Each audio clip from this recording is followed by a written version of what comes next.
War at the Rock, polygamy standoff continues, and a current affair special edition. We continue now with this exclusive and bizarre story of a custody battle between former male model Robbie Sweeten and his ex-girlfriend Annazella Swap. The couple met at a Salt Lake City modeling school, had a daughter named Jordan, broke up and got back together several times. But Annazella's background, growing up in a radically polygamist household, complicated their relationship beyond repair. In January 2004, Robbie Sweeten and Annazella Swap had reconciled once again. I'd finally fallen in love with her. She had finally matured enough that she was a woman. Everything's fine. We're getting along better than we ever have. We're looking at rings. We're looking at dresses. So when Annazella decided to visit her sister at The Rock, a collection of polygamist homes built into these caves outside of Moab, Utah, Robbie was unconcerned. Well, there's about 40 people living here today. Bob Foster, a charismatic 79-year-old, first discovered this 6,200-foot cliff in 1979, leased it from the Bureau of Land Management, and blasted several cave homes into its foundation. You put a stick of dynamite in the bottom, you blow it full of ammonium nitrate, which is the basic explosive agent, and fuse it, touch it off, and it slabs out, just blows out beautifully. Residents support themselves by chopping firewood, cutting fence posts, and delivering mail on rural postal routes. They also subscribe to Foster's unique philosophy on polygamy. Plurality of wives, or plural marriage, or celestial marriage as we call it, has been going on since time began. All of the prophets basically lived it, and in our view, Jesus Christ lived it too. Like most visitors to The Rock, Annazella was struck by the majestic vistas in these canyon lands where Butch Cassidy once hid from the law. A few weeks later, Robbie says Annazella woke up in their home here in Layton, Utah, with a surprising announcement. She decided she was going to follow her faith, and within a week, her brothers broke ice out of a lake and baptized her. Once again, Annazella moved out, this time to pursue the doctrine of her ancestors. I'm reading the Book of Mormon. I'm reading Mormon polygamy, a history. I'm searching myself because the person I love has delved into this religion. Robbie even read Day of the Eagles, The Red Blood of Israel, a manifesto written by Annazella's father, Adam, in prison after a 13-day standoff with law enforcement. At approximately the 200th page, that's when I decided that's it. You know, my child is not going to be part of this. Meanwhile, at The Rock, a polygamous couple asked Annazella to practice plural marriage with them. Someone gave me a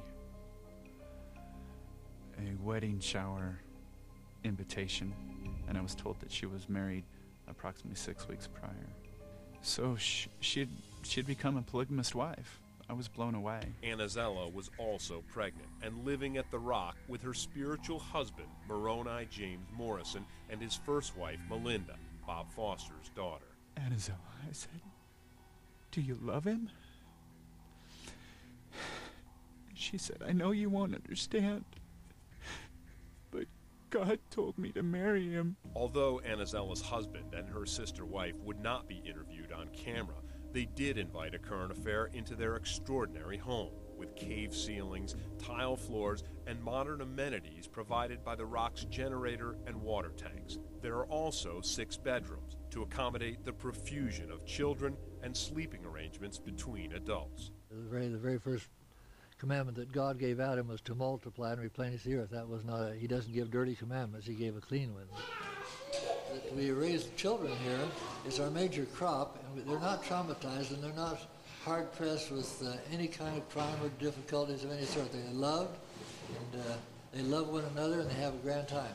I very much worry about Jordan.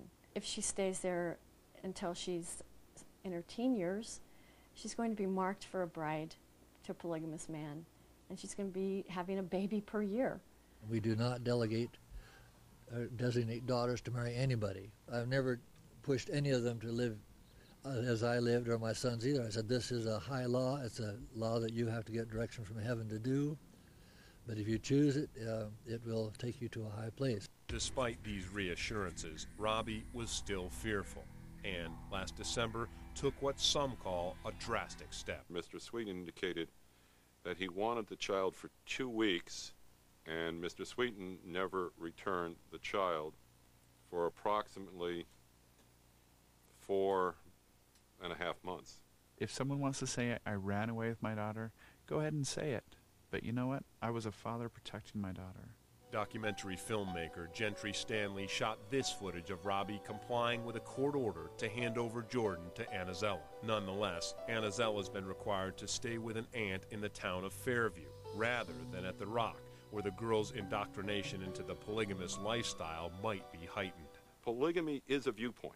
I don't think the court's going to consider that as an issue. The court's going to look more into what is really going to be good for the child in the long run. For now, Jordan will stay with each parent for 2-month stretches, but a final custody decision is expected in December.